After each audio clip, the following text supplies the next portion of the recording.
Muy buenos días a todos. También como Martín agradezco mucho de la invitación a compartir este rato con ustedes sobre el siempre difícil tema de discernir la Argentina, ¿no? Yo en realidad, con todos los años que dijo Martín que uno está trabajando, me puedo considerar un argentinólogo, ¿no? Y sin embargo todavía no he descubierto del todo. En este trabajo que contó Martín algo hemos avanzado, pero todavía quedan cosas por descubrir, ¿no? Es una tarea difícil. Un placer de todas maneras estar en esta convocatoria de CAIR y agradezco de nuevo mucho la invitación. Yo lo que voy a contar es un aspecto que puede contrapesar algo de lo que dijo Martín, en el sentido que surge en principio una visión positiva que viene más desde afuera que desde adentro, o sea, de las oportunidades que da el mundo. Yo creo que es un cambio estructural de la Argentina, o de la oportunidad que tiene la Argentina, e inclusive yo me animo a decir, por algo que voy a presentar al final, que esta oportunidad que el mundo brinda a la Argentina desde el punto de vista de la producción de alimentos es más relevante potencialmente que la que Argentina tuvo a fines del siglo XIX y principios del siglo XX. Siempre que digo esto la gente me mira, probablemente ustedes también, y preguntan, ¿y dónde está la generación del 80? Bueno, es una pregunta que no tiene una respuesta fácil. Yo lo que les voy a contar es, en parte, un estudio que hicimos para la Fundación Producir Conservando sobre la demanda mundial de alimentos, a lo cual voy a agregar algunas otras consideraciones. Nosotros lo que estudiamos fue estos productos, o sea, los principales productos de Argentina: carne vacuna, aviar, todo el sector lácteo, el trigo, los granos gruesos y todo el sector oleaginoso. ¿Cuál es la perspectiva de la demanda global 2005-2010, pero sobre todo proyectada al año 2020? Y estudiamos cómo va a estar la demanda en general en el mundo, desagregando por países desarrollados, países emergentes, por continentes, etcétera, para ver, digamos, dónde están los socios estratégicos de la Argentina. Al respecto voy a matizar un poco, porque creo que pensamos demasiado en China, como si en China se empezara y se acabara el mundo de los alimentos, y en realidad la cosa, por suerte, es bastante más diversificada y compleja. Manejamos distintos escenarios de crecimiento, de los cuales yo voy a proponer uno que es relativamente optimista, porque supone que el mundo va a crecer a un 4%, que es probable que, digamos, en este momento, por ejemplo, el mundo está creciendo a 3,5%, 4 quizás es un poco optimista. De todas maneras, las conclusiones esenciales funcionan en cualquiera de los 4 escenarios que nosotros trabajamos, ¿no? Bueno, para este periodo nos da a nosotros que el consumo de alimentos en el mundo, de estos alimentos que hemos considerado, ojo, no de todos, y a nivel materia prima, va a crecer a un 2,2% anual, que es una tasa muy importante para algo como alimentos. Acumula entonces en esos 10 años 24%, es un aumento total de 363.700 millones de dólares, o sea, un mercado realmente muy jugoso, ¿no es cierto?, muy, muy significativo.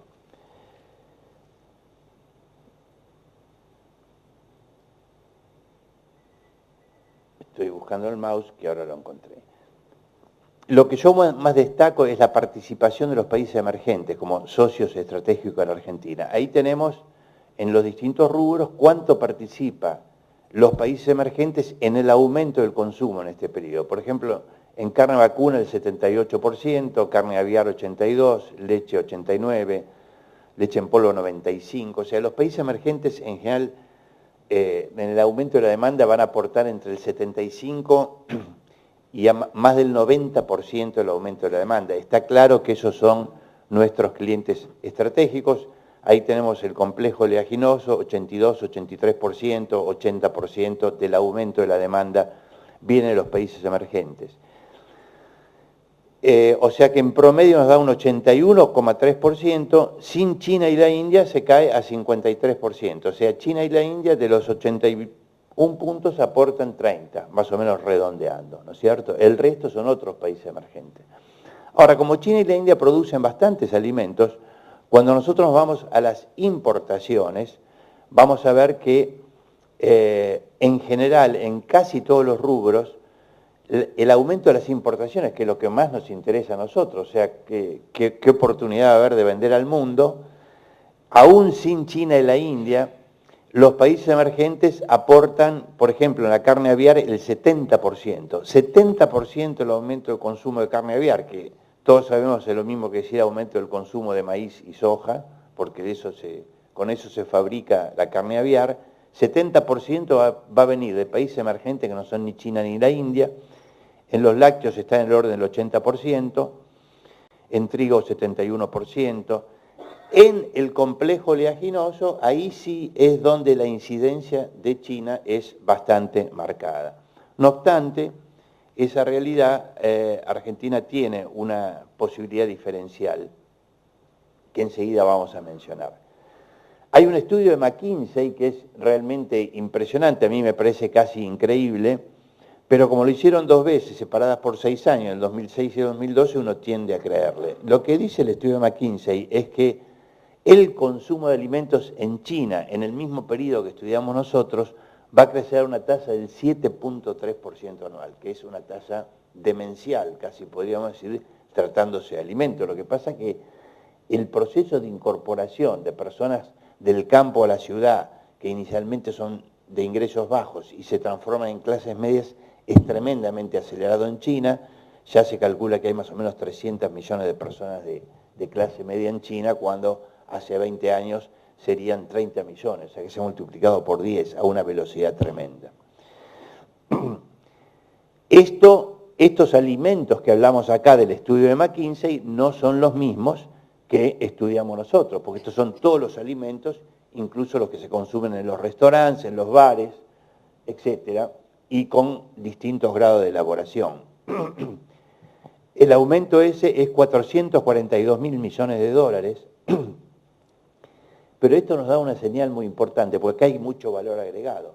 Esto es lo que nos está diciendo que es la oportunidad ausente de la Argentina, casi totalmente desaprovechada, es el aumento en gran medida de demanda de alimentos de alto valor agregado.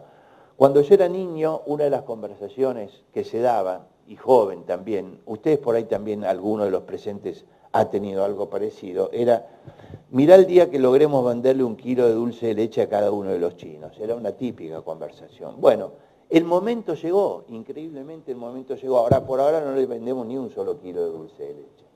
Entra por ahí algo de leche en polvo, cuando no la prohibimos o no la limitamos, pero dulce de leche no hemos llegado.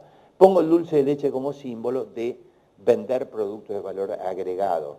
Fíjense, estamos hablando de un aumento de 442 mil millones de dólares en 10 años. 40 mil millones de dólares aumenta por año la posibilidad de colocar productos en China. El único producto de valor agregado que está empezando a entrar en China con sus dificultades es el vino. Por lo menos una buena noticia.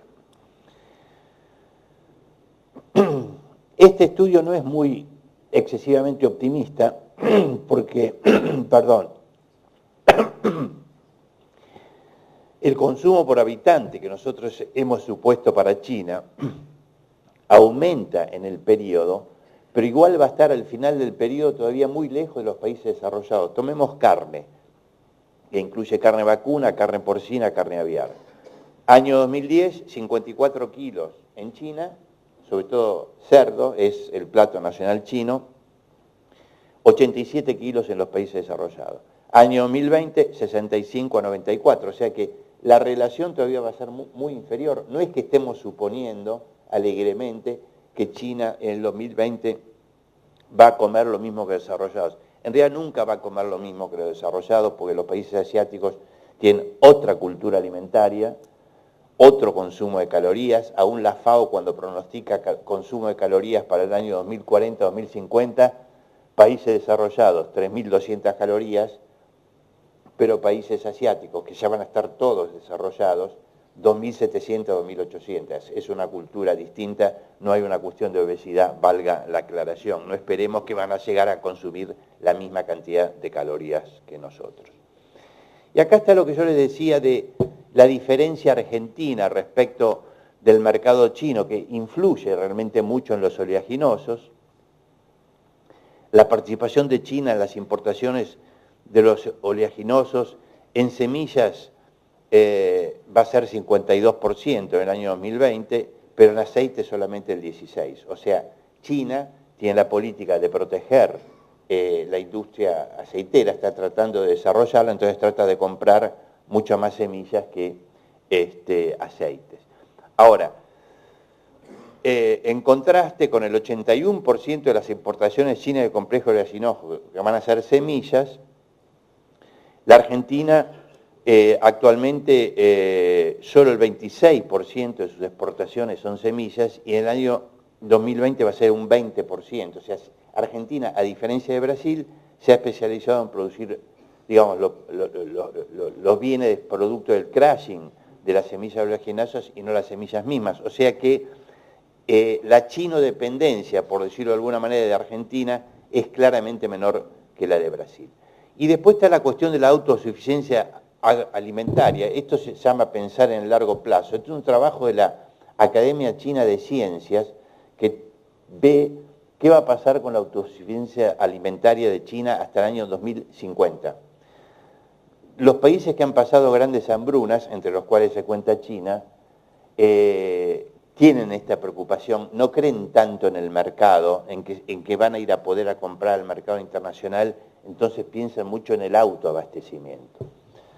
En arroz, 100 quiere decir que ni exporta ni importa, o sea que produce exactamente lo que consume. En arroz vemos que 2004 estaba en 101 y 2050 va a estar en 104. Un leve superávit que se va a mantener a lo largo del tiempo. En trigo aumenta la dependencia de 1% a 10%.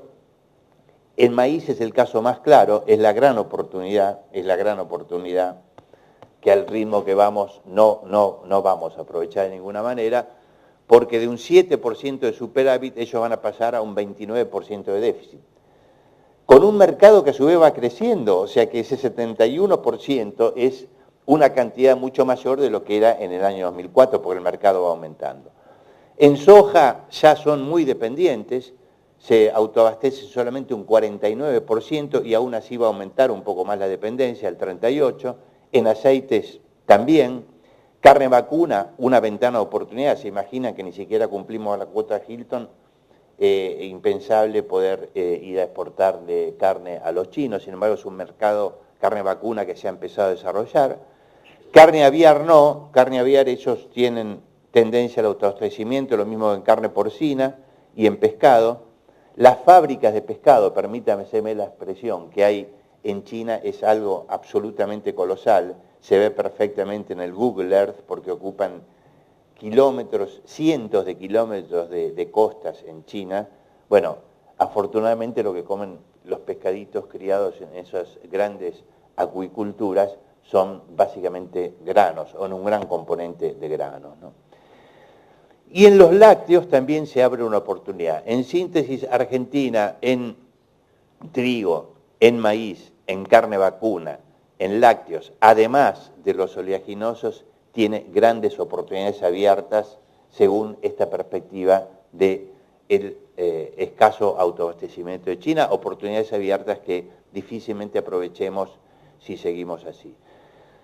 Respecto de los productos que el mundo más va a demandar, se destaca la carne aviar, a la cabeza siempre da esto, es el consumo que más se está aumentando en el mundo, al 3% anual. Siguen, o sea, los aceites vegetales y las harinas proteicas y luego los lácteos. Esos son los rubros que van a crecer, trigo bastante menos, granos gruesos también bastante menos y carne vacuna en último lugar de estos productos.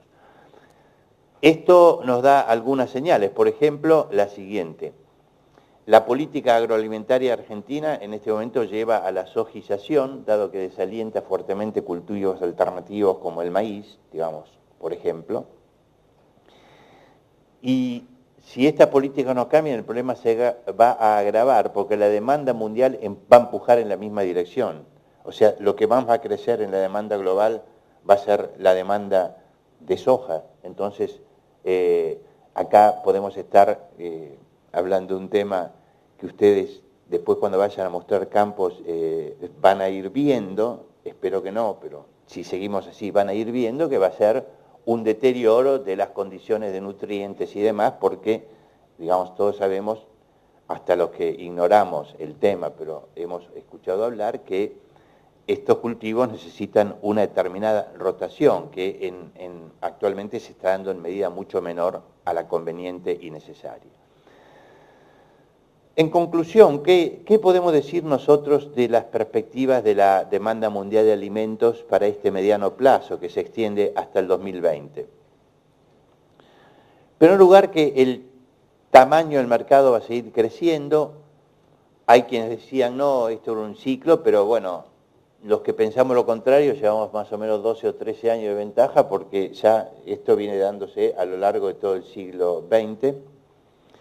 Amagó, ustedes se acordarán, 95, 96, cuando volaron también los precios de la soja, y ahí vino justamente la crisis asiática en 97 y los precios se derrumbaron y pareció realmente que había sido una burbujita como las que hacemos cuando éramos chicos, ¿no es cierto?, que ya había pasado. Sin embargo, era un fenómeno mucho más profundo. Acá vamos a ver algunos números al respecto. ¿Por qué ocurre esto? En primer lugar, por el sostenido crecimiento de los países emergentes. Los socios estratégicos de la Argentina son los países emergentes. Ahora se habla, ustedes habrán leído por allí quizás, que bueno, se habría acabado el cuarto de hora de los países emergentes, que van a subir las tasas de interés en Estados Unidos. Hay efectivamente menos flujo de capitales hacia los países emergentes. Y China, por otro lado, por razones también propias, claramente ha cambiado su patrón de crecimiento de 10% a 7% anual, son 3 puntos menos. Sin embargo, vamos a decir que China también está cambiando su patrón de crecimiento. Yo pienso, por distintas razones que no tengo tiempo acá de detallar, que puede haber un periodo de ajuste transitorio donde los países emergentes a lo mejor en 2 años sacrifiquen un punto de crecimiento o algo por el estilo, pero por varias razones yo creo que la tendencia de crecimiento de los emergentes va a seguir en el tiempo. Es una tendencia que ha llegado para quedarse y que por lo tanto la demanda de alimentos con las fluctuaciones propias, porque todos sabemos que son mercados de gran volatilidad, donde la soja de golpe puede estar a $550 y piensen nomás lo que se decía para principios del año que viene, para la cosecha, cuando entre la cosecha del hemisferio sur, se hablaba de una soja que iba a estar en $420, ¿no es cierto? Ahora resulta que vino el mal clima afuera y tampoco se prevé muy bueno en el hemisferio sur y entonces ya estamos hablando, o sea, la volatilidad de estos mercados va a seguir para siempre. Estamos hablando de tendencias que tienen subas y bajas fuertes en el medio. La población de los países emergentes va a aumentar casi 2.000 millones de personas entre el 2010 y el 2040. Casi todo el aumento de la población mundial. La población mundial va a aumentar, digamos, 2.000 millones, de los cuales 1.950 van a estar en los países emergentes. Es algo impresionante. El aumento en los países desarrollados va a ser 50 o 60 millones de personas en 30 años, la población. Creciente incidencia del consumo en China. Si bien China se va a desacelerar, ya se está desacelerando. A mí esto no me cae mal porque pienso que es un crecimiento más sostenible. Me parece que el crecimiento de tasa del 10% solamente puede sostenerse en base a distorsiones, que es un gran endeudamiento, por ejemplo, apalancar el crecimiento con deuda que después no se puede pagar y termina una crisis como el mundo conoció muy bien en el 2008. O sea que a mí me siento más confortable con un 7% de crecimiento China, y ellos cambian el patrón de invertir muchísimo y exportar muchísimo a bajar un poco exportación e inversión y ir a un poco más de consumo. No hacer como ocurre en las ciudades chinas, donde si alguien toma un subte y se baja en la última estación, sale a la calle, pero no hay calle, lo que hay es campo. Va a 3 o 4 estaciones anteriores y recién encuentra la ciudad, porque, digamos, invierten en exceso, pensando demasiado en el futuro, pero eso no es sostenible, porque no hay repago de esa inversión. China y en menor medida India se están volcando más al consumo, también por razones de tensiones sociales, de tensiones políticas, de tratar de mejorar un poco la distribución del ingreso que se ha hecho muy desigual, etc. En cuarto lugar, la urbanización, que en todo el mundo, con todos los problemas que trae la urbanización, porque no vamos a hacer aquí una apología de las grandes ciudades, al contrario, yo creo que las megalópolis, sobre todo los países emergentes, plantean una cantidad de problemáticas en muchos casos no deseables, desocupación, desempleo, informalidad, incidencia en el narcotráfico, la droga, problemas de seguridad, etc. Pero la realidad es que el mundo se está urbanizando y eso conlleva primero un aumento de la dieta, más calorías, y después en la segunda etapa, cuando sube todavía un poco más el nivel de ingreso, más proteínas. Más proteínas es igual a más demanda de granos, porque todas las proteínas, cada vez más, todos sabemos, ustedes sabrán mucho mejor que yo, que hasta la ganadería, el pasto cada vez importa menos, ¿no es cierto? Importan más los granos. Y, por ejemplo, en Bangladesh, Bangladesh es uno de los países más pobres del mundo que se dedica mucho a la industria textil. Hubo un gran escándalo hace un tiempo, hubo un edificio donde había fábricas textiles bastante truchas, si bien son de grandes marcas internacionales, se cayó y murieron como 1000 y pico de personas. Las mujeres que trabajan en esa fábrica de Bangladesh, cuando van del campo a la ciudad, ¿sabe cuánto ganan? $50 por mes. No trabajan en condiciones tan distintas que los trabajadores bolivianos que acá, por ejemplo, en la zona de Flores, también hacen indumentaria, pero aún esos trabajadores, en vez de ganar, digamos, hablando del tipo de cambio oficial, los 300 pesos que ganan en Bangladesh, ganarán por lo menos 1.500, o sea, 5 veces, ¿no? Esa mujer de Bangladesh, cuando hizo ese movimiento, que a nosotros nos parece horroroso, y lo es, sin embargo, está seguramente aumentando su dieta, en la etapa de aumentar su dieta. Por ejemplo, a lo mejor puede comer 2 veces por día en vez de una, o todos los días en vez de día por medio, ¿no es cierto? Ese es el fenómeno que está ocurriendo en todo el mundo. Y es un fenómeno para mí que ha llegado absolutamente para quedarse. La real influencia de China e India, les doy un solo número, concentrémonos en el aumento de las importaciones de los alimentos que nosotros estudiamos. 75% del aumento de las importaciones de alimentos de acá al 2020 va a venir de países emergentes que no son ni China ni la India. Dejemos un poco de hablar solamente de China, porque acá es como una gran moda China, abramos la cabeza.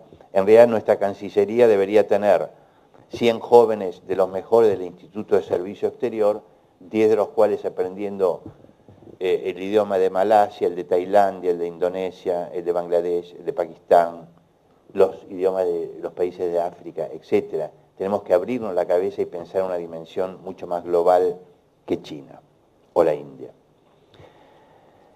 ¿Cuánto va a durar la tendencia? No tengo la menor idea, sería la respuesta más honesta que yo podría dar, pero todo indica que el crecimiento de los países emergentes ha llegado para quedarse. Por la gran cantidad de población, por el abaratamiento impresionante de la tecnología a escala global que permite aumentar la productividad. Le doy un solo dato. África en el año 2003, la telefonía celular equivalía al 7% de la población tenía suscripción de telefonía celular. En el año 2012 equivale al 80% de la población, en 9 años. La aceleración de la incorporación tecnológica en los países emergentes es impresionante y eso aumenta la productividad, aumenta el nivel de ingresos. Al aumentar el nivel de ingresos, mejora tanto cuantitativa como cualitativamente la dieta alimentaria.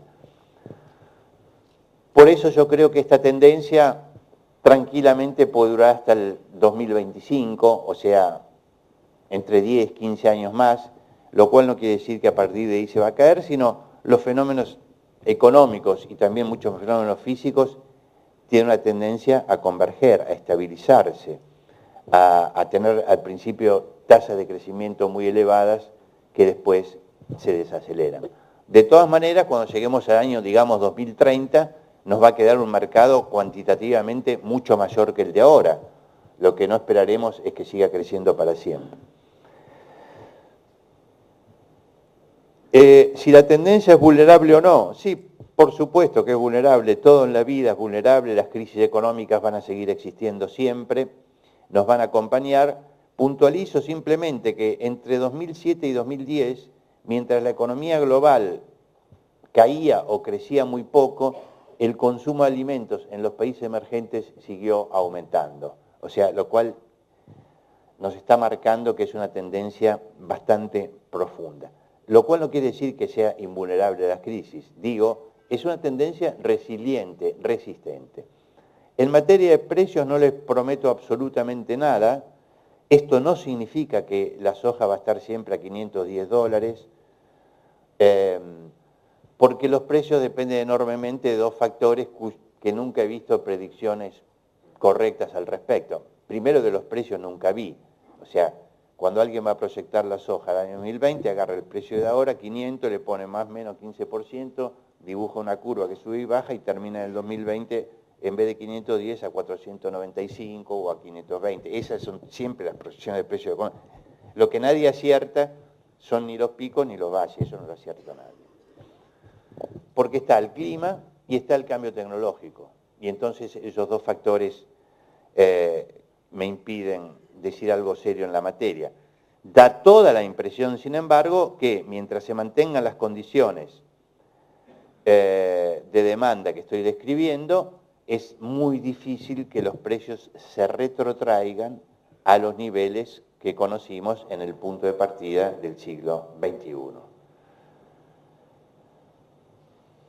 ¿Qué podemos decir de esto en cuanto a las oportunidades y desafíos que representa para la Argentina? Primero, esta comparación, 1900 con 2010, quiénes eran los clientes de la Argentina en 1900, la época dorada que nos describía Martín cuando estábamos en el 1 a 1, no en moneda, sino en nivel de vida. El ingreso por habitante de Argentina era más o menos el mismo de los países desarrollados. Ahí tenemos, han cambiado los clientes de Europa a los países emergentes, la población, también cambió mucho la población argentina. Lo que a mí me da, después de todos estos cálculos, es un mercado por habitante ajustado que es casi 2 veces el que había en el año 1900. O sea que la oportunidad potencial para la Argentina es mayor hoy que entonces, con dos agregados. Primero, que la demanda de productos es mucho más diversificada. En aquella época estaba concentrada en carne, trigo, cueros y lanas, básicamente, era lo que exportaba Argentina. Hoy la demanda es para todos los rubros que tienen que ver las materias primas y por lo tanto la incidencia, en parte real, en parte potencial, y muchos de los que aquí están seguramente lo vivirán, no es solamente en la pampa húmeda, sino en casi todo el interior del país, que es lo que se observa. Bueno, ahí tenemos uno de los desafíos, ¿no? Ahí están las latas de Sancor exportando a China, pero esto es la excepción, no es la regla. En realidad es un gran desafío que tiene la Argentina que esto fuera la regla, por ahora es la excepción. Las actuales políticas agroalimentarias determinan que Argentina aproximadamente produzca hoy 25.000 millones de dólares por año menos de lo que podría producir en estos rubros, carne vacuna, leche, trigo, maíz y oleaginosos, de los cuales 25.000, 15.000 serían exportaciones.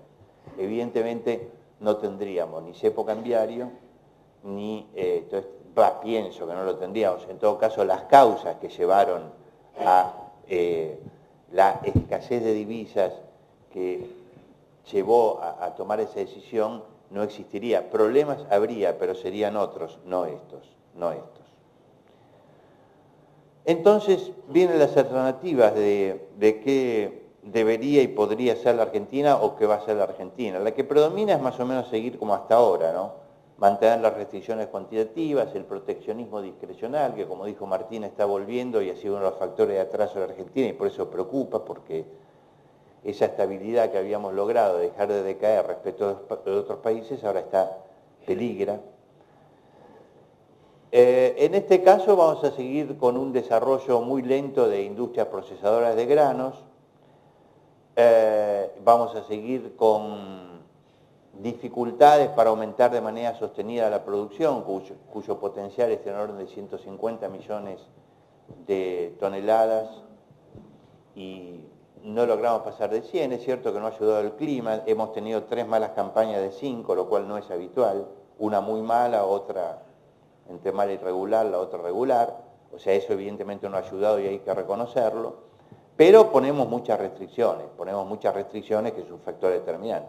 Caso de la leche, que menciono por segunda o tercera vez, creo que es interesante. Argentina en el año 99 producía 10.000 millones de litros de leche, en el año 2010 más o menos lo mismo, o sea, cero crecimiento, después ha aumentado a 11.500 millones de litros, potencial de Argentina 19.000 millones de litros, o sea, hay 8.000 millones de litros que no producimos, el grueso de los cuales, en el caso de producirlo, sería transformado en leche en polvo, porque el grueso se exportaría, y eventualmente también en quesos y aún en el dulce de leche, para lograr el kilo por chino.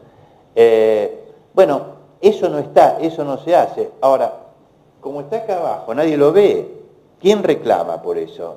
Bueno, si las cosas no van tan mal, metámosle para adelante, más o menos el país crece, etc. Hay como una despreocupación, ¿no? La segunda alternativa sería el modelo Mercosur.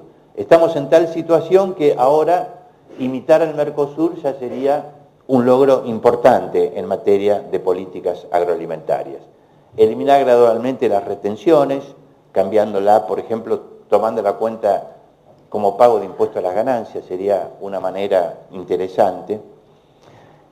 Habría que empezar por eliminar las restricciones cuantitativas, los ROE, toda esta familia de burocracias y gestiones burocráticas que hay que hacer para exportar. Creo que Argentina se debe a sí misma algún programa para reducir el conflicto, porque hay que reconocer que existe una tensión entre lo que se llama la mesa de los argentinos o el consumo de alimentos y la exportación, y es un tema que Argentina hace 80 años que está dando la vuelta a manzana, cambia para un lado, cambia para el otro, decisiones erráticas. Por suerte nos ha salvado la soja, porque la soja, como no se come, el conflicto se ha reducido. Se imagina que si hubiera de soja hubiera sido carne o trigo, sería explosivo y no hubiera producido todo el boom que produjo. Pero en trigo, carne y lácteos genera un problema. En lácteos lo que se hizo fue, cuando el precio subió a $5.000 la tonelada, se puso una retención del 100% por todo lo que superara los $2.400. Créase o no, eso fue lo que ocurrió. Retención del 100% sobre todo lo que superara $2.400. Bueno, todo esto es lo que se podría hacer, y en ese caso alcanzaríamos resultados al menos como los que produce el PEA. No sé si alguno de ustedes habrá participado en el PEA, el Plan Estratégico Agroalimentario Agroindustrial, que hicieron las mesas por todo el país, pero el PEA dice algo muy interesante que no ha sido destacado y que enseguida voy a comentar. Argentina tendría que ir hacia un modelo Mercosur, más lo que llamo la integración productiva. La integración productiva es hacer esfuerzos más sostenidos para lograr agregar valor al producto final. Agregar valor al producto final, o sea, producir y exportar más carne y menos granos, por ejemplo, producir y exportar más leche, lo cual se transformaría automáticamente todo el excedente como mínimo en leche en polvo, y así en toda la cadena de valor uno puede encontrar por lo menos primeras instancias. Todo eso ayudaría a que se radicara más gente en el interior de Argentina, que hubiera más desarrollo local, que se demandara más personal calificado, trabajadores, técnicos, profesionales, porque trabajan en esas cadenas de valor, que se desarrollaran las industrias de insumo, como es por ejemplo toda la maquinaria agrícola, etcétera, etcétera, etcétera. Eso está realizado, yo diría, en un 15-20% del potencial. Y eso sería lo que yo llamo un modelo Mercosur más integración productiva. Casi lo último que digo es lo siguiente, la joyita del Plan Estratégico Agroalimentario y Agroindustrial, que curiosamente, si bien está, no ha trascendido mucho. Porque en ese plan, en la conclusión, se reconoce lo siguiente: con adecuadas políticas agroalimentarias, Argentina podría crecer al 7,2% por año, 7,2%. Sin las políticas sería 4,8%. O sea, fíjense que es un reconocimiento desde el Ministerio de Agricultura de que una mejora de la política agroalimentaria le agregaría un 50% a la tasa de crecimiento del producto de Argentina. Es fenomenal. Esto es lo que muchos veníamos tratando de argumentar, pero ahora lo hemos encontrado en una fuente oficial. La gran pregunta es si esto va a pasar o no, y no es fácil de contestar. Yo, para terminar, son las 11 menos 6 minutos, no voy a usar ni siquiera los 6 minutos. Yo tengo la impresión, no es más que una impresión, siguiente. Primero, el gobierno enfrenta un gran desafío para el periodo 2013-2015, cualquiera sea el resultado de las elecciones, aunque todo indica que no van a ser tan diferentes que las primarias, no importa. El modelo de pagar deuda con reservas ha entrado en crisis. Se presenta un proyecto de presupuesto que solamente para el año que viene prevé pasar a lo que se llama el fondo de pago de deuda 9.500 millones de dólares, que es más del 25% de la reserva del Banco Central. Inviable. Yo les preguntaría a ustedes cómo reaccionaran si se enteraran que en vez de 35.000 millones de dólares, las reservas son 25.000 millones de dólares, y creo adivinar al menos algunas de las respuestas. O sea, es obligatorio para después de las elecciones que se generen formas de que en la Argentina entren más dólares, porque si en la Argentina no entran más dólares, evidentemente se van a agravar los problemas. O sea que yo creo que ahí es como que ha llegado al límite, esta política ha llegado al límite. Ese generar más dólares se puede hacer, por ejemplo, liberalizando todas estas restricciones que hay a la producción de las exportaciones, sería el modo más rápido de hacerlo, evitando trabas a las importaciones que a su vez repercuten negativamente sobre la exportación. O sea, hay caminos para hacerlo. También se podría desdoblar el mercado cambiario. No estoy proponiendo, estoy mencionando que hay alternativas. Por ejemplo, empezando por permitir que de manera legal en un mercado de precio libre toda inversión que se haga en la Argentina, no en los SEDIN solamente, no sé si ustedes estarán trabajando mucho con los SEDIN,